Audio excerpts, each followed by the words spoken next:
2017년 10월 1일 주일 낮 예배를 하나님 앞에 회개하는 마음으로 그리고 감사한 마음으로 예배 올려드리도록 하겠습니다.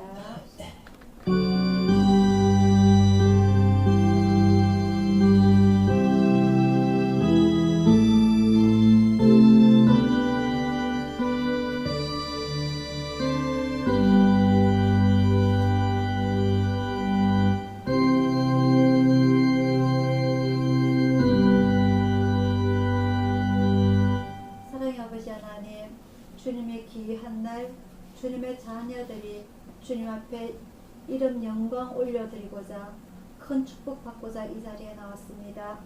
일주일 동안 저희들 살아왔던 그 모든 것 아버지 하나님께서 아시오니 부족한 저희들 연약히 도와주시고 행여나 저희들이 제대로 못하였다면 불쌍히 여겨주시사 이 시간 회개하오니 저희들이 죄를 용서해 주시고 더 가까이 주님 앞에 나올 수 있는 이 귀한 시간 될 수 있도록 인도하여 주시옵소서. 이제는 날씨가 쌀쌀합니다. 우리 가족들 건강도 지켜주시고 오늘 이 시간 주님 앞에 나올 때에 세상의 모든 걱정, 근심거리 다 내려놓고 오로지 시간 주님만 생각하게 하여 주소서. 모든 것 주님 앞에 의탁드리옵고 감사드리고 예수님 이름으로 기도드리옵나이다. 아멘. 찬송가 101장입니다. 찬송가 101장입니다.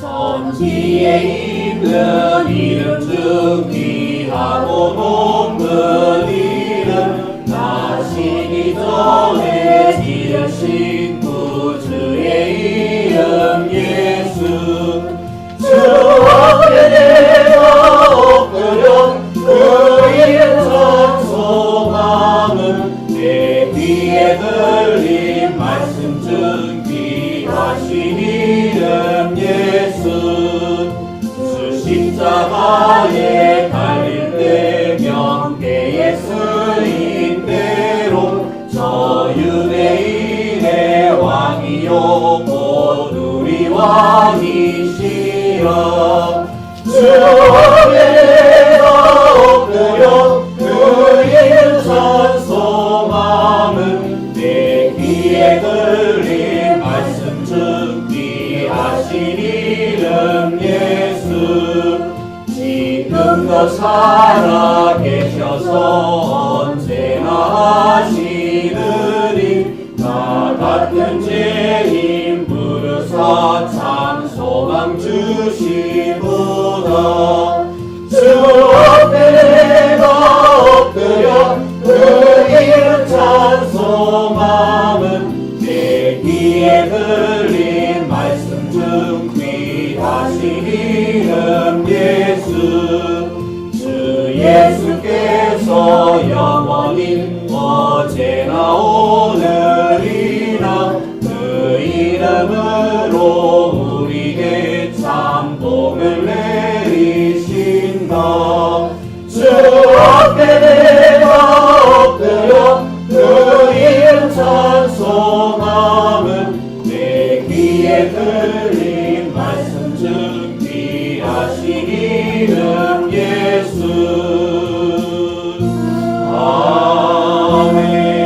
아멘. 다같이 주기도 올려드리겠습니다.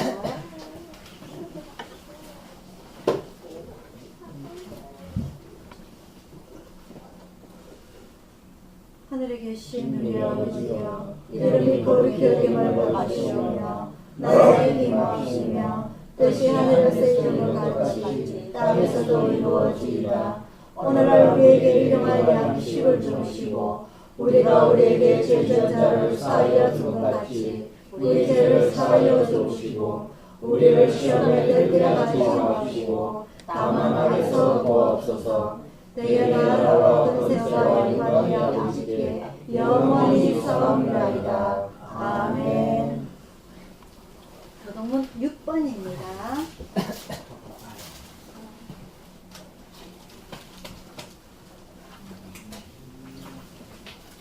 교동문 6번 10편 15편 5편입니다.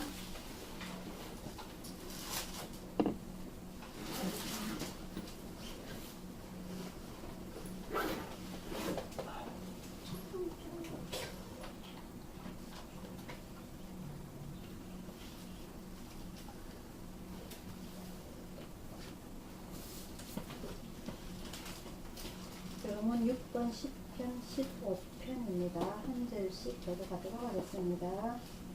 여호와여 주의 장막에 유할 자 누구 오며 주의 성산에 거할 자 누구 오리이까. 정직하게 행하며 공의를 일삼으며 그 마음에 진실을 말하며 그 혀로 참소치 아니하고 그것에게 행악지 아니하며 그 이웃을 배반치 아니하며 그 눈은 망령된 자를 멸시하며 여호와를 두려워하는 자를 존대하며 그 마음에 서원한 것은 해로울지라도 변치 아니하며 별리로 보이지 아니하며 뇌물을 받고 무죄한 자를 해치 아니하는 자니 이런 일을 행하는 자는 영영이 요동치 아니하리이다. 아멘.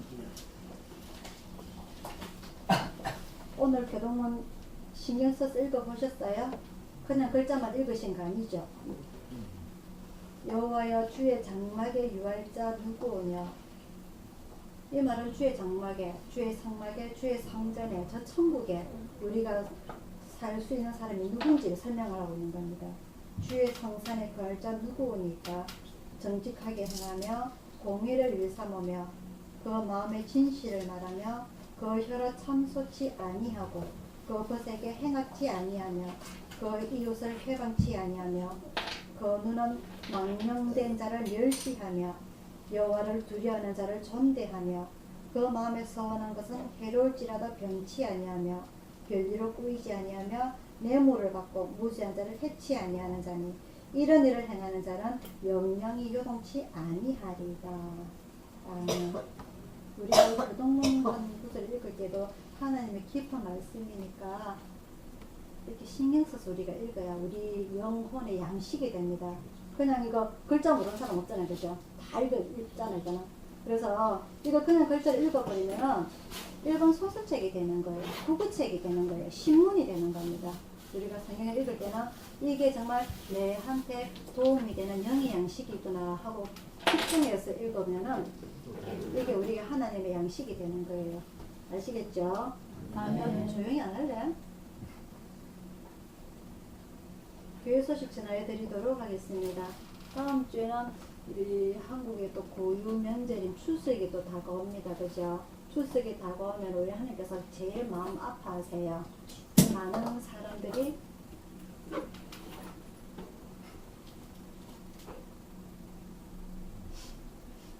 사람들이 하나님을 경배해야 되고 하나님께 예배 올려드려야 되고 하나님을 찬양을 해야 되는데, 그죠? 우리 조상들은 우리 조상을 섬기는 것을 더 중요하게 생각해가지고 제사 지내는데 무슨 돈을 수십만 원 들여가지고, 그죠? 이렇게 하는 와서 먹도 안 하고 우리한테 복을 진짜 주는 것도 아닌데 그런 것에 돈을 들이고 있는데, 우리 하나님께서는 하나님 앞에 그 정도 돈을 드리냐 말이죠. 이 명절에 아무도 그렇게 돈을 안 들이잖아요, 그죠? 하나님께 예배도 빼먹고 놀러 가는 사람들도 많고 정말 하나님을 생각하는 사람들이 너무 없기 때문에 명절 때만 되면 하나님께서 우리에게 많이 섭섭해 하실 거고 서운해하실 거란 말입니다. 그래서 이게 우리가 하나님께서 우리나라를 많이 사랑하신다고 그래요. 제가 어릴 때 이렇게 성경 말씀을 배울 때도 우리 대한민국은 누가 세웠냐 그러면은 누가 세웠다 그러죠? 단군 할아버지가 하늘에서 내려와가지고 그 뭐죠? 곰하고 호랑이가 동굴에서 뭐 먹었어요? 쑥갓 마늘 먹고 사람이 돼가지고 자식을 낳았다, 그죠? 그게 우리나라의 교훈이라고 그러는데, 이 우리 기독교에서는 이 하나님의 그 노아의 세 아들이 누구죠? 셈하고 함하고 야벳. 이렇게 노아가 누구냐면은요, 하나님께서 온 세상 사람들이 죄로 인해서 벌을 내리셨어요. 뭘로 벌을 내리셨어? 뭐로 벌을 내리셨을까요? 비로, 그죠? 40일 동안 비로 이 세상 사람들 싹 다 쓸어버리는 가운데 하나님께서 노아를 선택하셨어요. 그래서 노아가 그 세 아들 셈과 함과 야벳 세 아들을 데리고 하나님께서 그 구원을 주셨는데 그 잔여로 인해서 온 세상이 퍼져나갔어요. 그래서 어느 지역에는 셈 족속, 어느 지역에는 함 족속, 어느 지역에는 야벳 족속 이렇게 전 세계로 이제 흩어지게 됩니다. 근데 우리나라는 셈 큰아들 셈 족속이라고 우리가 쭉 이렇게 흘러나오고 있는데 이 셈 족속이기 때문에 우리는 옛날 때부터 우리 조상들은 하나님을 찾아왔다. 근데 구체적으로 하나님이 누군지 모르기 때문에 우리는 그 미신이라는 토속 민속이라는 그것을 찾다 보니까 우리나라의 특유의 종교가 생겼는데 그게 토속 신앙, 그죠? 뭐 성황당을 세운다든지 그런 걸로 인해서 이런 우리나라가 많은 미신을 숨기고 있는데 하지만 근본적인 것은 인간은 너무너무 연약하기 때문에 자기 혼자서는 살 수 없다. 왜?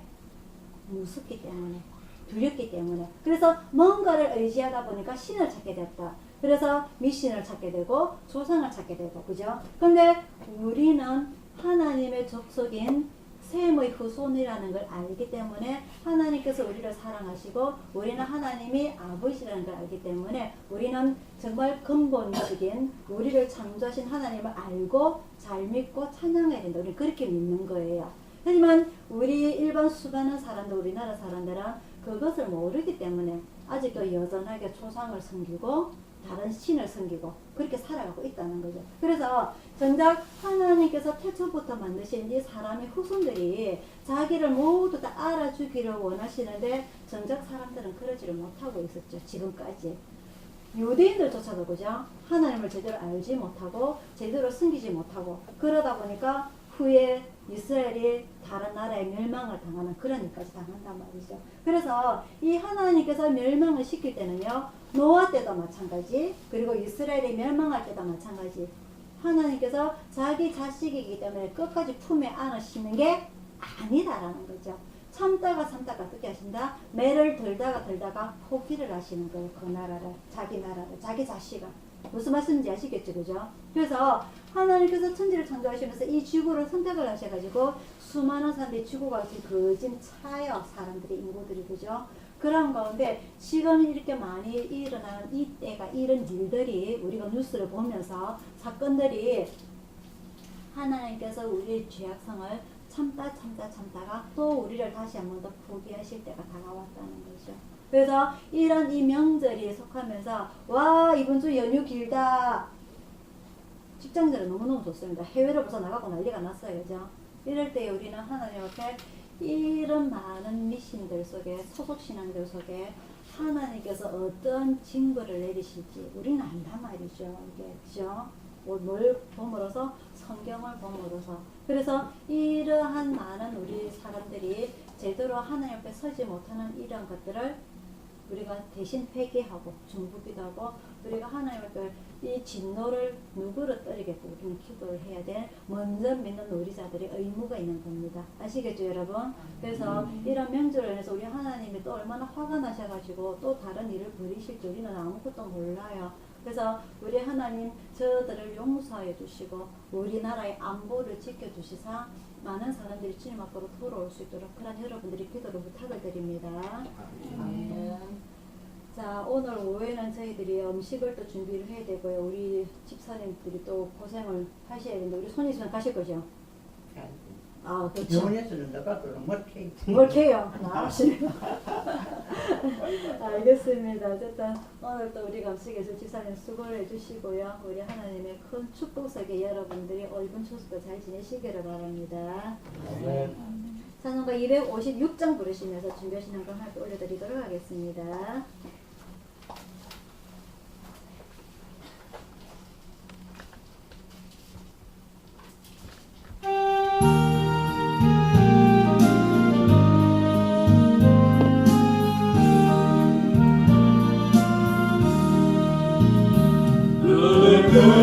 하늘 보라 어지러운 세상 중에 무엇보다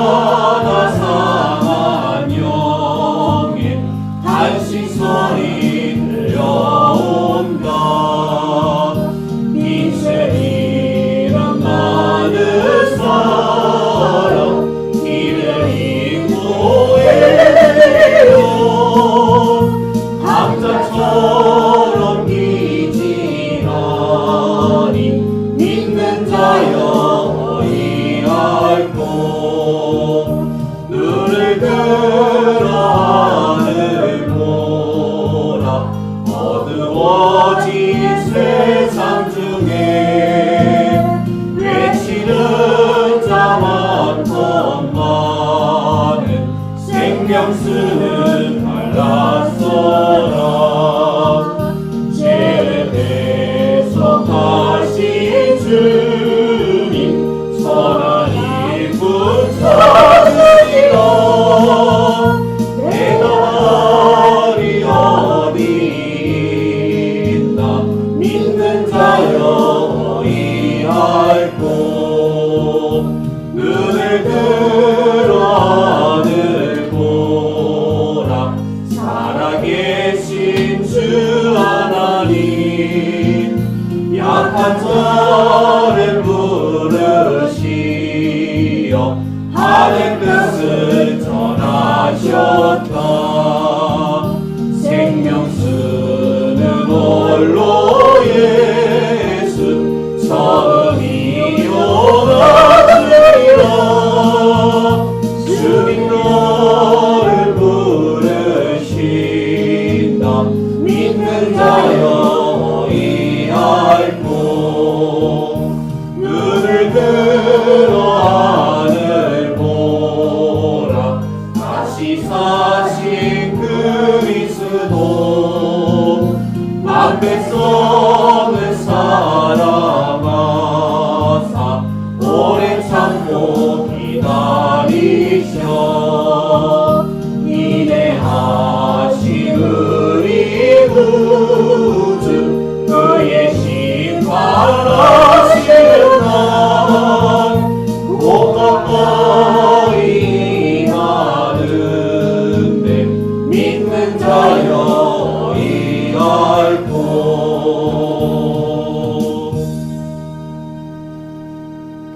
아멘. 자, 오늘의 말씀은 예레미야서 1장입니다.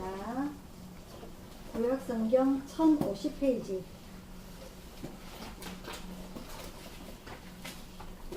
구약성경 1장 1절부터 10절까지 말씀입니다. 구약성경 1050페이지 예레미야서 1장 1절부터 10절까지 말씀입니다.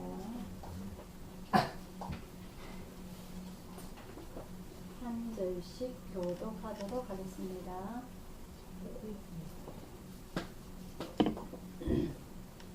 베냐민 땅 아나돗의 제사장 중 힐기야의 아들 예레미야의 말이라. 아론의 아들 유다 왕 요시야의 다스린 지 13년에 여호와의 말씀이 예레미야에게 임하였고 요시야의 아들 유다 왕 여호야김 시대부터 요시야의 아들 유다 왕 시드기야의 제11년 말까지 임하니라. 이해 5월에 예루살렘이 사로잡히니라. 여호와의 말씀이 내게 임하니라. 이르시되 내가 너를 복중에 짓기 전에 너를 알았고 네가 태에서 나오기 전에 너를 구별하였고 너를 열방의 선지자로 세웠노라 하시기로. 내가 가로되 슬프도소이다. 주 여호와여 없소서. 나는 아이라 말할 줄을 알지 못하나이다. 여호와께서 내게 이르시되 너는 아이라 하지 말고 내가 너를 누구에게 보내든지 너는 가며 내가 네게 무엇을 명하든지 너는 말할지니라.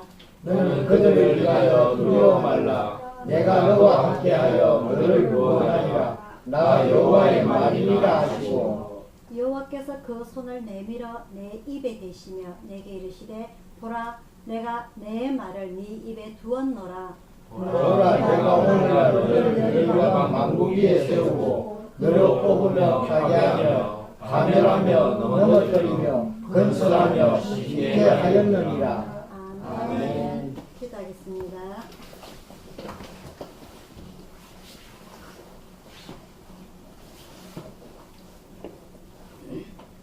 사랑의 아버지 하나님, 이 시간 주님의 말씀을 대언하고자 합니다. 지금 이스라엘의 시기는 하나님 앞에 많은 죄악으로 인하여서 이제는 이스라엘의 멸망을 앞두고 있습니다. 그런 가운데 아버지 하나님께서 선지자 예레미야를 선택하셔서 그에게 이스라엘의 멸망과 고통과 남의 나라로 포로로 팔려갈 것을 말씀하시게 합니다. 그 말씀을 전달하는 선지자의 마음은 얼마나 마음이 아프며 이스라엘의 자기 자식 같은 나라를 멸망하는 그 모습을 바라보는 하나님의 마음은 얼마나 아플지 이스라엘 정작 백성들은 알지 못하고 그들이 당하는 고통이 하나님께서 자기를 버리시는 것이라고 오해를 합니다. 아버지 하나님, 지금 현대 시대도 이 지금 멸망하는 이스라엘과 똑같은 상황이 재현되고 있습니다. 하나님의 교회 많은 목회자들이 그 전달하는 그 말씀들이 일반 사람들에게는 귀에 들어가지도 아니하고 모든 사람들이 자기 마음대로 자기 뜻대로 생활하고 있습니다. 우리 하나님의 이 인간을 인내하시고 기다리시는 이 모든 일들이 아버지 하나님, 성경을 아는 하나님을 아는 저희로서는 심히 두렵고 떨렸습니다. 아버지 하나님, 이 불쌍한 영혼들을 연약해 보여주시사 한 명이라도 더 많이 주님 앞에 나올 수 있도록 인내의 시간을 더 허락하여 주시기를 원합니다. 그래서 저희들이 주님 앞에 더 엎드리고 더 회개하여서 주님 앞에 더 가까이 나아갈 수 있는, 주님 앞에 더 기도할 수 있는, 저희들 마음이 더 뜨거워질 수 있는 이런 시간들이 매일매일이 될 수 있도록 인도하여 주셔서 오늘 이 말씀을 저희들이 배우면서 아버지, 저희들에게 머나먼 남의 이야기가 아니라 앞으로 우리에게도 닥칠 이 일임을 이 지혜를 통하여서 교훈을 통하여서 저희들이 깨닫게 해 주옵시고 아버지 하나님의 기쁜 뜻을 통하여서 저희들이 더욱더 주님 앞에 나갈 수 있는 멋진 기회가 될 수 있도록 인도하여 주시옵소서. 저희들의 영혼을 열어주시고 눈을 열어주시고 귀를 열어주시사 세상의 정보 지식보다는 오늘 이 시간만큼은 주님의 말씀을 더 받아들일 수 있도록 인도하여 주시옵소서. 모든 것 주님 앞에 의탁드리옵고 감사드리고 예수님 이름으로 기도드리옵나이다. 아멘. 자, 오늘의 말씀은요, 예레미야서입니다. 지난주에 우리가 이사야서를 하면서 이사야는 북이스라엘에 멸망하는 시대를 봤다고 그랬습니다. 그죠? 그렇지만 정작 자기가 속해 있는 남유다의 멸망까지는 보지 못하고요.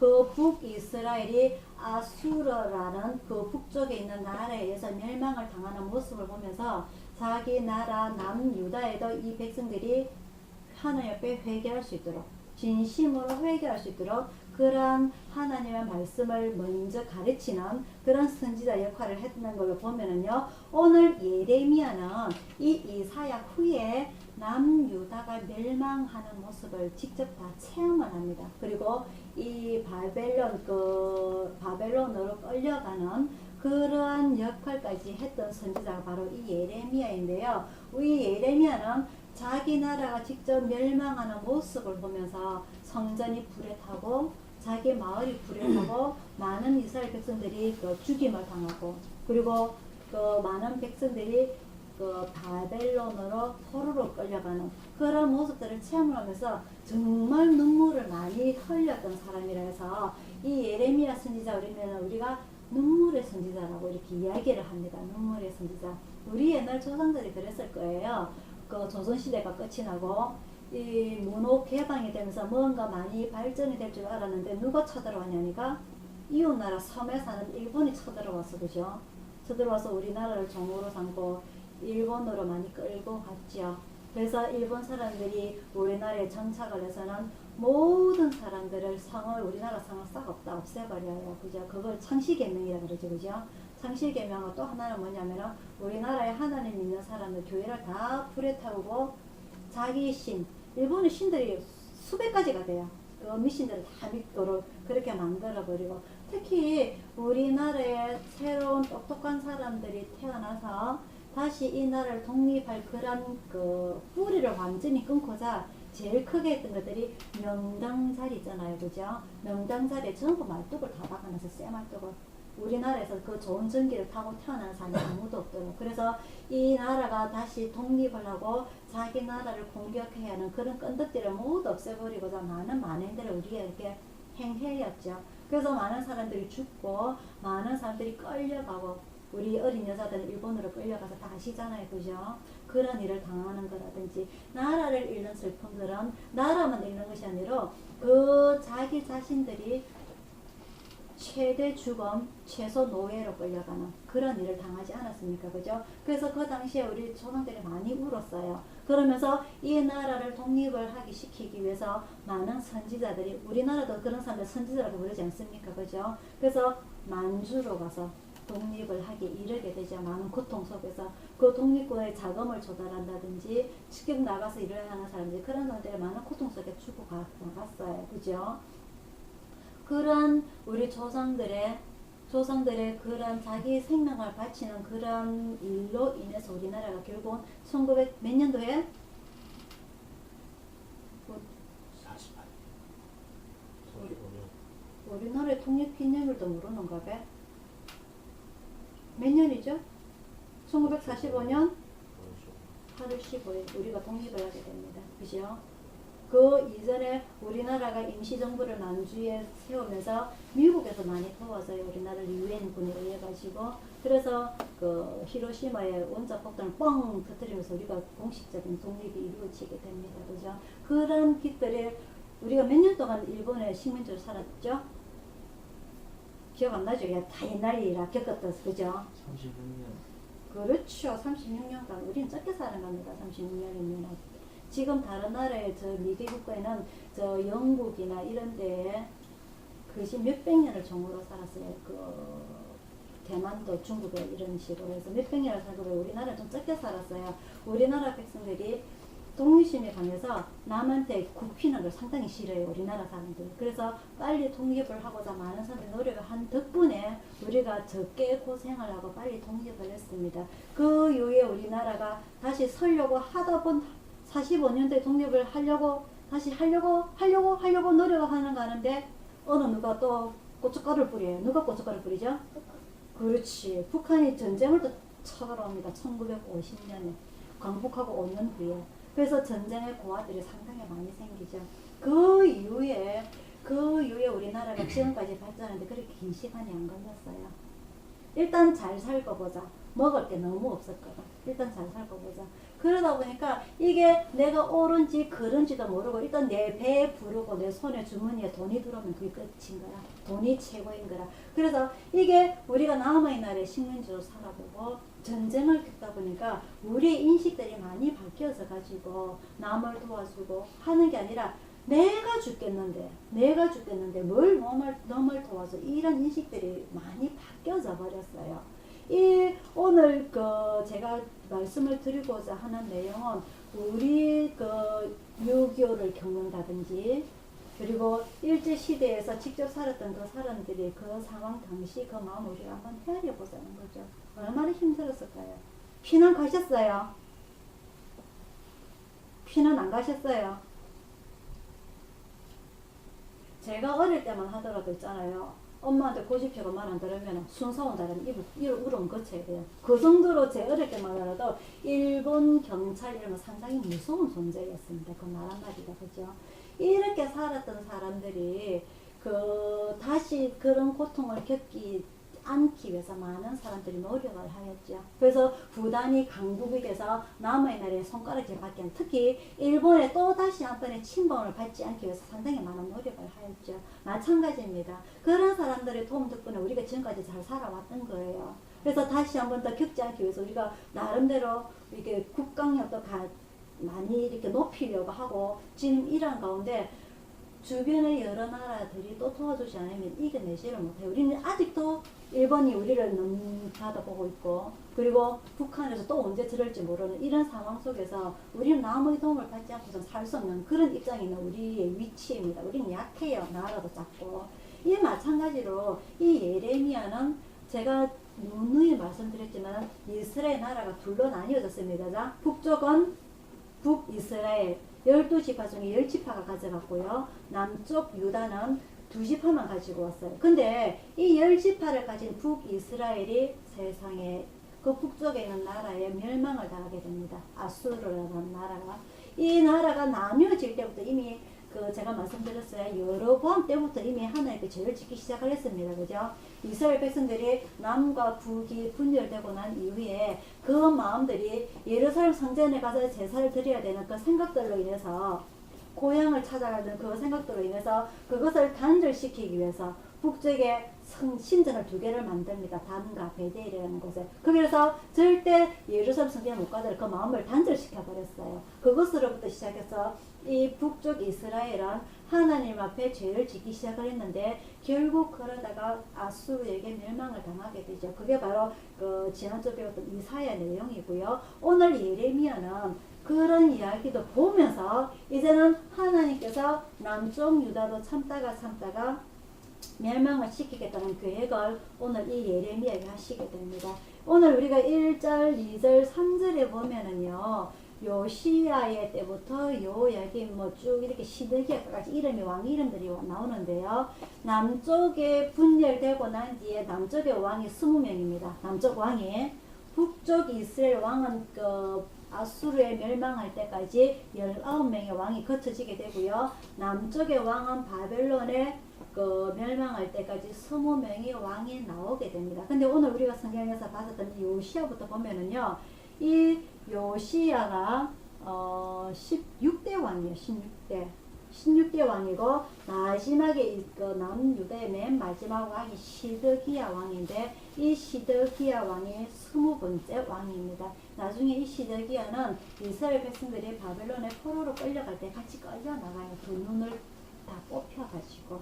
근데 이 북이스라엘과 남유다가 멸망한 나라들이 각기 틀립니다. 그죠? 아수르와 바벨론이라는 이 아수르가 인간적인 모습으로 봤을 때는 북이스라엘을 멸망시킨 왕이고요. 그 자리를 하나님께서 치십니다.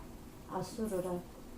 이 하나님께서 이 북이스라엘이 멸망하도록 내버려 두셨지만은 결국 그 사람들도 하나님의 자녀들이기 때문에 하나님의 나라를 친 이 아수르를 하나님께서 그냥 내버려 두시지 아니하시고 다른 나라를 통해서 멸망하도록 만드세요.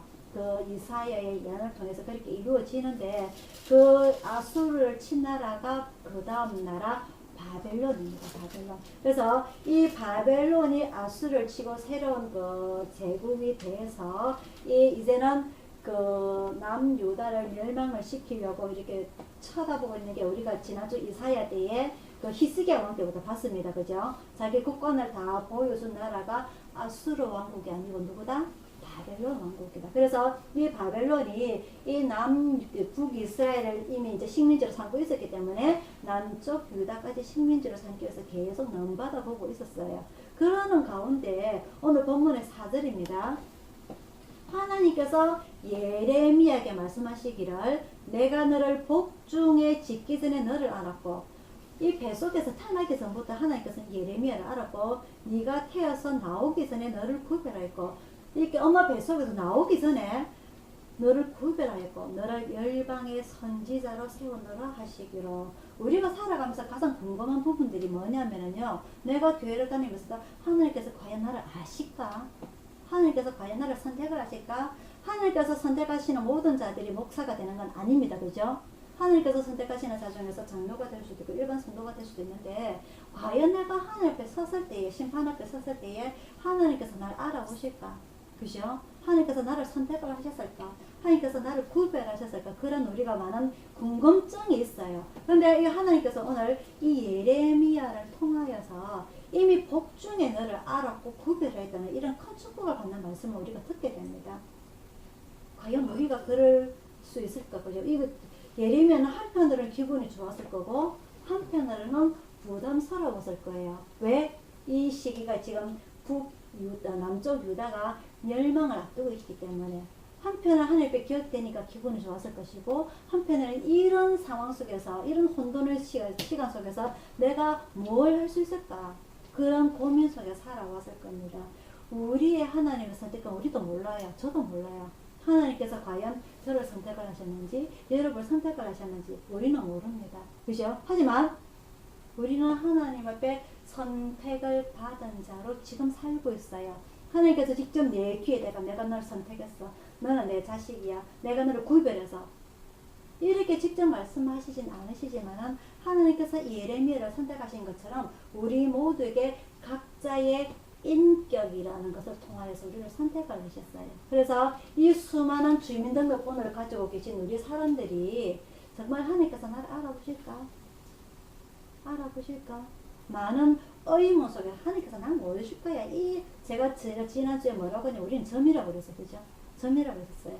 이 점 같은 나를 하나님께서 과연 아실까? 모르실 거야. 내 하나 살짝 돌아선다고 모르실 거야. 내 살짝 이런 죄 짓는다고 모르실 거야. 내 살짝 무슨 짓을 하시든지 하나님께서 나에게 관심이 없을 거야. 왜? 하나님은 하나이시니까. 이 하나님께서 하나이신 분이 이 60만 명 인구 되는 이 사람들을 어떻게 다 살펴보시겠어? 다십니다. 하나님께서는 우리의 머리카락까지 다 세심만 되셨다 하셨거든요. 그게 신의 능력입니다. 우리 인간은 그렇게 안 돼요. 인간은 내 눈에 들어오는 숫자만 봅니다. 맞죠? 그죠? 하지만 하나님께서는 신이시기 때문에, 창조주이시기 때문에 모든 걸 아시는 분이시기 때문에 내가 뭘 아시는지, 내가 뭘 아는지 하나님 그런 아신다는 거죠. 그게 하나님의 능력입니다. 그래서 하나님과는 우리 인간과 틀리다. 바벨탑을 쌓았던 인간들은 우리가 높이 쌓아서 하나님과 같이 되고자 했고, 하와도 마찬가지입니다. 네가 선악과를 먹는 날에는 네 눈이 밝아져서 누구와 같이 되리라? 하나님과 같이 되리라. 그런 교만들이 우리에게 싹트면 안 된다는 거죠. 우리와 하나님과의 관계는 하늘과 땅 차이입니다. 우리는 하나님의 그 일을 알 수가 없어요. 맞죠? 그죠? 맞죠? 그죠? 하나님께서 욥에게 말씀하시기를, 내가 천지 창조할 때 니 뭐 했노? 어디 있었노? 우리 인간은 하나님의 그 모든 것을 알 수가 없어요. 정말 발 뒤꿈치도 못 따라가는 게 우리 인간입니다. 그 정도 연약합니다. 왜냐하면 우리는 한 60은 넘어가면 이제 기력이 쇠해져서 기억력도 강퇴되고 몸도 강퇴되고 그래가지고 뭔가를 하나를 하려고 하면은 겁이 납니다. 내가 이걸 해야 되나 안 해야 되나. 그 정도로 인간은 나약해요. 하지만 하나님께서는 죽으시는 분이기 때문에 세상 사람은 계속 바뀌지만 하나님은 한 분으로서 모든 사람들 다 아신다는 거죠. 그래서 하나님께서 정말 이런 어려운 환경 때에 내가 누군가를 선택을 해서 이 세상을 구하겠다면 하나님께서 선택을 하시는 겁니다. 그것도 특별하게 노아라든지 아브라함이라든지 다윗이라든지 이런 오늘 이사야, 예레미야 같은 선지자들을 통하여서 말이죠. 그래서 이 하나님께서 오늘 이 예레미야를 선택하신 목적이 이제 조금만 더 있으면은 이 예루살렘이 멸망을 하게 될 것인데, 이 예루살렘 멸망하게 처음에는 이스라엘 백성, 유다 백성들이죠. 구체적으로 말하면은 이 유다 백성들에게 하나님 앞에 회개를 하도록 이끌어라. 하지만 네가 결국 시간이 점차 다가옵니다. 유다가 멸망하는 날짜가 그 기원전 586년인데요. 이 586년에 멸망할 때에 이 때가 점차 다가올수록 예레미야의 말씀이 바뀌어요. 이제는 회개라 해서 포기해라. 포기해라가 무슨 말이냐? 백기를 들어라. 항복을 해라는 겁니다. 항복을 해라고. 이스라엘 백성들로 봐서는 이 예레미야가 반역자예요. 그죠? 우리는 끝까지 총을 들고 싸워야 됩니다. 맞죠? 그죠? 우리나라가 빼앗기지 않기 위해서는. 근데 예레미야는 뭐라고 하나님의 말씀을 전달을 하느냐? 결국은 이 바벨론 우리를 멸망시킬 거다. 우리나라 백성들이 바벨론으로 포로로 잡혀가게 될 것이다. 그 포로 생활이 몇 년일 것이다? 70년. 이렇게 이루어질 것인데 악을 써봤자 너그만 고생당한다. 그죠? 맞죠? 그죠? 너그만 죽는다. 그러니 미리 포기를 하고 바벨론으로 따라가라. 그러면은 거기서 70년의 그 긴 세월 동안에 거기서 우리가 재기를 누리자 하고 하나님의 말씀을 간증을 해요. 그러다 보니까 이스라엘 백성들이 저거 반역자야 라고 이 예레미야를 웅덩이에 구덩이에 파가지고 거기를 몰아넣는다든지 때린다든지 감옥에 가둬놓고 먹을 것을 주지 않는다든지 이 예레미야가 이런 힘든 또 수모의 생활을 살아가게 됩니다. 하지만 하나님께서 계획하신 이 일은 절대 변경이 없어요. 그래서 결국은 기원전 586년에 이 유다의 20번째 왕 시드기야 왕 때에 이 이스라엘이 완전히 바벨론에 멸망을 하게 되는데, 이 바벨론이 멸망을 함으로 인해서 그 바벨론이 3년을 예루살렘 성을 이렇게 쭉 빙둘러 쌓아요. 공격을 하려고. 근데 이 예루살렘 성전이 누가 처음에 빼들었다고 했죠? 누가 세웠다고 했죠? 누구죠? 응? 다윗이, 그죠? 다윗이 예루살렘 성을 빼들었어요. 누구한테? 여부스 족속한테. 그죠? 여부스 족속한테. 그래서 이 다윗은 어떤 사람이냐? 어릴 때는 목동이었지만 평생을 전쟁을 했던 사람입니다. 그래서 하나님께서 네가 전쟁에서 피를 많이 흘렸기 때문에 예루살렘 성전을 건축할 그 기회조차 안 주시는 겁니다. 맞죠? 그죠? 그래서 전쟁을 많이 했다, 피를 많이 흘렸다. 이것은 군사적인 능력에 있어서 상당히 지혜로운 사람이다. 맞죠? 그죠? 그래서 이 자기의 성을 하나 세움에 있어서 아무렇게나 성을 지은 게 아니다. 그 여부수 족속이 살고 있는 이 예루살렘 성을 딱 자기가 보니까 너무너무 마음에 드는 거야. 그래서 누가 쳐들어오든지 높은 곳에 있고 견고하기 때문에 아무런 공격을 받아도 이 성은 무너지지 않을 거야 해서 쫓아내고 그 성을 빼들게 됩니다. 그래서 그 성 이름을 처음에는 다윗성이라고 이름을 지어요. 그 이후에 이 솔로몬이 자기가 저기로 예루살렘 성전을 지으면서 이제 예루살렘 성으로 이름이 바뀌게 되는데 이 그만큼 다윗이 선택한 이 성이 견고하다. 그래서 이 바벨론이 3년 동안 포위를 하고 아무리 공격을 해도 이 성이 무너지지가 않아요. 근데 무너집니다. 기원전 586년에. 뭘 때문이냐 보니까 이 사람들이 3년이나 지났는데 분명히 성 안에 먹을 것이 다 떨어졌을 거란 말입니다. 그죠? 그죠? 먹을 것이 다 떨어졌는데 이 사람들이 그래도 포기를 안 해요. 백기를 안 들어요. 문을 안 열어요. 근데 가만히 보니까 어느 그 쥐구멍으로 샘의 물이 들어가더랍니다. 밥을 안 먹어도 물만 먹으면 우리 인간은 살 수가 있어요. 맞죠? 그죠? 그래서 이 졸졸졸 찾아가 보니까 그 샘이 흘러 들어가는 쥐구멍 속으로 쳐들어가서 이 바벨론이 이기게 됩니다. 예루살렘 성을 완전히 격파를 시켜버리죠. 무슨 말인지 아시겠어요? 그래서 남유다가 바벨론에 완전히 멸망이 되게 됩니다. 그래서 이 바벨론이 이스라엘 백성들을 포로로 끌고 가는데 1차, 2차, 3차에 걸쳐서 끌고 가게 됩니다. 첫 번째는 누구를 얘기하냐? 바벨론 그 시드기야의 누구냐면은 이 제국주의라는 것은요, 자기 나라가 이 세상에서 가장 힘이 있는, 영향이 있는 나라라고 생각을 하는데, 이 제국주의를 만들기 위해서는 이스라엘의 똑똑한 사람을 먼저 데리고 가서 자기 나라의 문화적인 것, 그리고 학습적인 것을 교육을 시켜서 자기 나라에 써먹으려고 데리고 가요. 그래서 제일 먼저 예를 들어서 우리나라 같은 경우에는 서울대라든지 그런 똑똑한 영재들만 있는 그런 학생들을 먼저 데리고 갑니다. 그 중에서 그 첫 번째 포로로 끌려가는 사람들 중에 우리가 아는 사람 중에 한 명이 바로 이 4대 선지자 중에 마지막 다니엘이 끌려가게 돼요. 똑똑한 사람. 그래서 두 번째는 누가 끌려가게 되냐면은 권력자들을 데리고 갑니다. 그 궁의 권력자들. 세 번째는 기술자들을 끌려가요. 그래서 많은 사람들 중에서 모든 사람을 다 끌고 가는 것이 아니라 이렇게 1차, 2차, 3차에 나누어 가지고 이 사람들을 데리고 가서 바벨론으로 데리고 가서 그 나라의 문화에 맞게끔 다시 사람들을 만들어요. 그래서 이 자기 바벨론을 더 크게 제국주의로 만들기 위해서 그런 사람들을 이렇게 포로로 데리고 갑니다. 그 와중에 우리가 다음에 공부하게 될 다니엘이 말이죠. 거기서 뭐가 되냐면 총리가 됩니다. 그죠? 총리가 돼서 하나님의 말씀대로 기도를 하고 다시 이 이스라엘 백성들이 70년의 포로 기간에서 끝이 나고 되돌아올 때에 이 사람들의 나중에 우리 앞전에 배웠던 거예요. 에스라라든지 느헤미야라든지 소르바벨을 통해서 다시 한 번 더 재개의 발판을 노력하고자 이렇게 많은 노력을 했던 사람들이죠. 그래서 이 예레미야가요, 이 남의 나라 멸망에 사실은 재미 하나도 없어요. 여러분들 잘 오실 거예요. 하지만 이 말씀 속에서 이 선지자들이 행했던 그런 노력들, 눈물들, 그리고 그 백성들이 당했던 그 고통들, 지금 우리에겐 실감이 안 납니다. 깨놓고 얘기하고 유교가 뭐냐면 우리 백성들이 몰라요.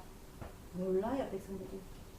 우리에겐 실감이 안 오는 겁니다. 우리나라가 일본에서 고생을 당했다는 건 실감이 안 나요. 옛날 이야기인데 지금 우리가 너무 좋은 세상에 살고 있거든. 그래서 이런 이야기하면 학교에 가면은 재미가 없어요. 학교 가면은 점수 안 나옵니다. 이런 사회 문제 나오면, 국사의 문제 나오면 몰라요. 재미가 없어요. 진짜 알아야 되는 것들입니다. 그래서 제가 지금 예레미야, 이사야 이런 말씀을 나오게 되면 여러분들이 재미가 하나도 없어요. 아는 것도 없고 재미도 없고. 하지만 귀를 기울여야 됩니다. 내 영혼이 알기 위해서는. 내 영혼이 죽어가요. 내 영혼이 죽어가. 이런 말씀들이 재미가 없다 할지라도 이 말씀을 하는 교회에 와서는 일주일 내도록 여러분들 한 성경 말씀 제대로 안 했잖아요. 기도 안 하잖아요. 그죠? 1시간입니다. 진짜 설교 말씀 1시간도 안 돼요. 이 시간만큼은 여러분들이 하나님 말씀 집중하시기를 바랍니다. 그래서 내 영혼이 죽지 않도록 말이죠. 내 육신은 늙어가지만 내 영혼은 죽지 않도록 여러분들이 노력을 하셔야 돼요. 일주일에 1시간이에요. 일주일에 1시간. 그래서 이 예레미야가 자기 나라가 멸망하는 모습을 이 하나님의 말씀이라고 전달은 해야 되겠고, 이런 모습들을 보면서 인간적인 모습을 얼마나 마음이 아팠을까. 이런 말씀, 하나님의 말씀을 전하고 나서도 이 이스라엘 백성들에게 반역자라고 고생당하는 이 선지자로서의 고통을, 그죠? 우리는 마음에 와닿지가 않아요. 예레미야가 자기 나라가 멸망하는 줄 알고 그리 울고 있는데, 그래서 바로 그 다음에 예레미야 에다라는 눈물로 흘린 시가 나오는데, 우리에게는 아무런 느낌이 없어요. 나만의 나라고 지금 내한테 당한 게 아니기 때문에. 그래서 우리는 미래를 못합니다. 우리나라가 큰 문제가 뭐냐면요, 안전 불감증이에요. 조금 그게 내가 다칠 건데 조금만 조심하면 되는데 조심을 안 하죠. 설마 나한테 그런 일이 닥치려고. 아이들이 그래요. 아이들이 벼랑 끝에 서면은 떨어질 줄 우리는 뻔히 아는데 아이는 모릅니다. 맞죠, 그죠? 그래서 벼랑 끝에 가서 떨어져요. 지가 떨어질 줄도 모르고. 어린아이, 우리가 그 정도로 어린아이란 말입니다. 지금 우리에게 어떤 일이 일어날지, 지금 후에 우리에게 어떤 불행한 일이 일어날지 모르고 있단 말이죠. 예를 들어서 비가 온다든지 그러면은 비가 오기 전에 맞지 않기 위해서 우리는 뭔가를 다 안으로 걷어들이고 창문도 닫고 해야 되는데 그런 노력들을 안 한단 말이죠. 설마 비 와서 우리 집이 어떻게 되려고. 그게 우리나라의 게으르고 나태해진 우리 국민성입니다. 지금 그런 모습들 좀 바꿔야 되는데 바꿔지지가 않아요. 실컷 돈 벌기 바빠가지고 지금 지진이 일어나는데 대책이 하나도 안 되어 있으니까 지금 정부 보고 따집니다. 우리나라 이래가 어떻게 할 거냐고. 지는 아무것도 안 하면서. 마찬가지입니다. 우리가 지금 마음이 흐트러지고 내 마음대로 살아가다가 하나님 앞에 딱 섰을 때 니 뭐 해놓고 하면 뭘 하실 거예요? 일주일에 1시간이에요. 일주일에 1시간. 재미없더라도 하나님의 말씀이기 때문에 여러분들이 집중을 하셔야 돼요. 그거 내 노력입니다. 내 이거 1시간 집중한다고 해서 하나님께서 나한테 큰 축복 주실 거예요. 아닙니다. 내 의무입니다. 내가 하나님의 자녀로서. 그죠? 그런 여러분들의 노력을 보여주시기를 바랍니다. 그래서 이 남유다가 멸망하는 이 시점에서 이 예레미야 선지자가 어떤 고통을 당했는지, 어떤 눈물로 살아왔는지 우리는 한 번쯤 봐야 될 거란 말입니다. 우리가 예레미야처럼 선지자처럼 이렇게 살지는 못해요. 하지만 이런 마음을 우리는 같이 느낄 수 있다는 거죠.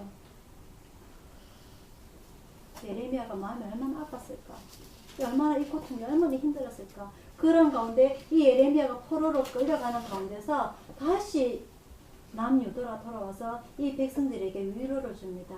하나님께서 70년의 포로 기간이 끝나면 우리를 다시 회복시켜 주실 것이다. 그때까지 우리는 긍정적인 마음으로 힘차게 살아나가야 된다. 왜 하나님께서 우리를 버리셨는지 원망할 것이 아니라 우리가 하나님의 말씀을 다시 깨닫고 다시금 지지 않도록 다시 열심히 살아가야 된다 라고 다독거리는 사람이 또한 선지자의 역할이란 말입니다. 그리고 또한 이 바벨론에 끌려간 포로들에게서도 너무 실망하지 말고, 이 우리에게 다시 긴 시간을 허락해 주셨으니까 거기서 우리가 마음을 다잡고 하나님께 올바로 서서 그 포로 기간이 끝나고 되돌아올 때에 우리가 하나님께 더 큰 일을 하자, 이렇게 다독거릴 수 있는 그런 우리의 마음이 필요한 겁니다. 우리가 행여나 일을 당했을 때에 이제 내 인생은 끝이야, 하나님께서 나를 버리셔서 하고 포기하기보다는 하나님께서 나에게 이런 시련을 통해서 뭔가를 더 멋진 것을 계획하고 계실 거야. 거기에서 내가 행여나 나를 되돌아보고 내가 잘못한 게 있다면 하나님께 회개하고 더 하나님 앞에 다가가야지, 앞서가야지 하는 그러한 긍정적인 생각을 할 수 있는 여러분들의 신앙이 되기를 축원합니다. 일주일 동안도 우리가 텔레비전에 재밌는 거 많이 하게 될 거고요.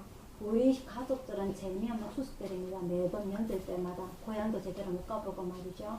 그럴지라도 하나님께서 나를 진정 위로해 줄 분은 하나님밖에 없다는 것을 여러분들이 기억을 하시고요. 여러분들은 우리는 정말 이 세상 사람들 우리 도와줄 사람 아무도 없습니다. 그죠?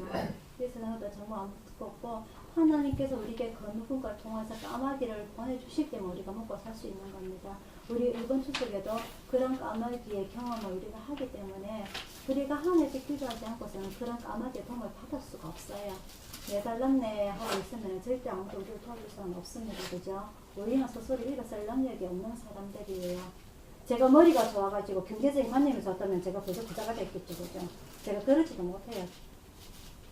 하지만 하나님께 얼굴을 서고자 합니다. 여러분들 또한 하나님 앞에 엎드릴 수 있는 그런 여러분들의 뿌리 깊은 신앙들이 되기를 이 시간 축원합니다. 그래서 남유다가 멸망하고 북이스라엘이 멸망하여서 이 백성들이 많이 고통을 당했던 것처럼 또 우리들에게도 그런 일, 우리나라에도 그런 일들이 올 수가 있어요. 우리는 이미 전과가 있지 않습니까? 그죠? 일본의 식민지로도 살아봤고 전쟁도 겪어봤고 우리나라 아직 전쟁이 끝난 것도 아니기 때문에 여러분들의 그 기도 생활이 하나님의 마음을 움직이는데 큰 필요가 됩니다. 그죠? 그래서 그런 마음으로 우리가 살아가시기를 축원드립니다. 기도하겠습니다.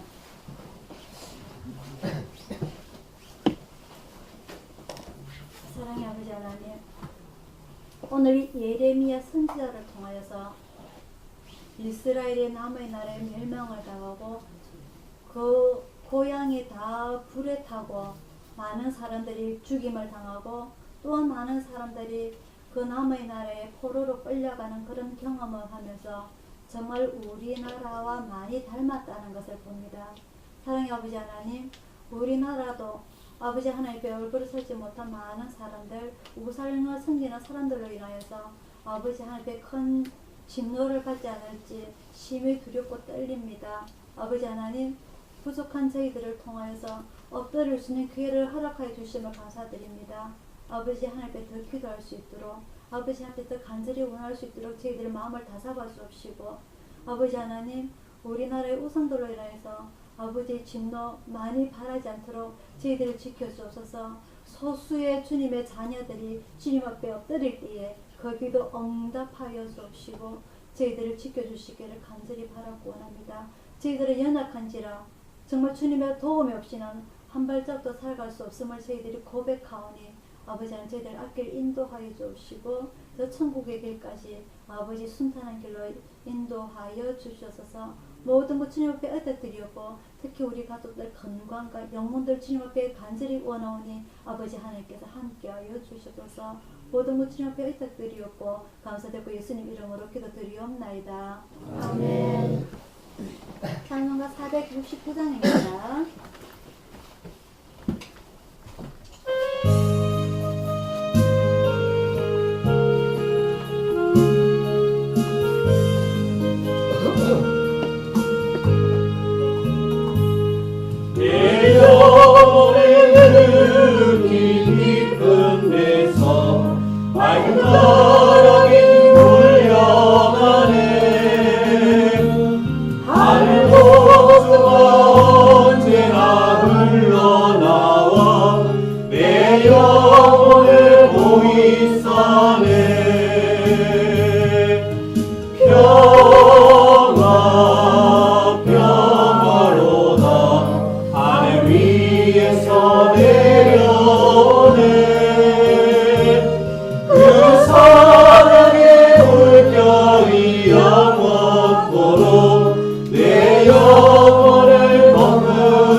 안심일세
이제는 우리를 구원하신 주 예수 그리스도의 은혜와 성령님의 감화 감동하심과 평화와 축복이 오늘 주님 앞에 무릎을 꿇고 예배를 드리기 위하여 모인 우리 가족들 모두에게와 중국에서 일순구세대를 후원하는 개인과 기관과 또한 오늘 주님 앞에 무릎 꿇고 주님 앞에 간절히 기도하며 가까이 나가고 도우심을 바라고자 하는 우리 성도들 모두에게 충만히 있을지어다.